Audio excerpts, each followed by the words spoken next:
তোমার বিয়ার 8 মাসের মাথায় আমি করলাম না যে আমি একটা সর্বনাশ আছি তোমার ফ্যামিলিতে।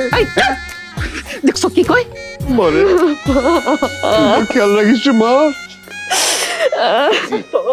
তোমার তো আর কি আছে 8 মাসের মাথায় দুনিয়া কি অপরাধ নেই না পাপ?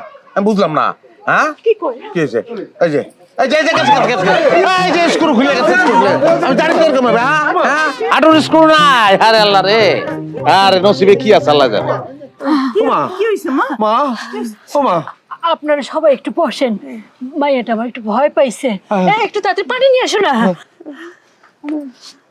ও মা মারে তোমারে কত করে কইছিলাম বিয়েটা একটু পিছাই দাও, আমার কথা তো আর শুনলা না। তারিখ তো আগেই ঠিক করা ছিল, পরে পাল্টাবো কেমনে? ও মা মারে মা কত গো মা।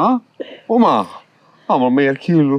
আপা আপা এটা কোন কাম করলা তুমি? কি করছি? হ্যাঁ তোমার কি আন্দাজ পইরা নাই? তুমি এত অভিজ্ঞ একটা মানুষ, গ্রামের সবাই তোমার এত সুনাম করে, আর সেই একটা গরু দেখলে গরুর কয়টা দাঁত আছে তুমি কয়ে দিতে পারো, আর এবারটা রিজেক্ট মাল তুমি চিনলা না, গোছাই দিলে আমার কাছে। এই কিসের রিজেক্ট? এই তুই রিজেক্টের কি দেখলি?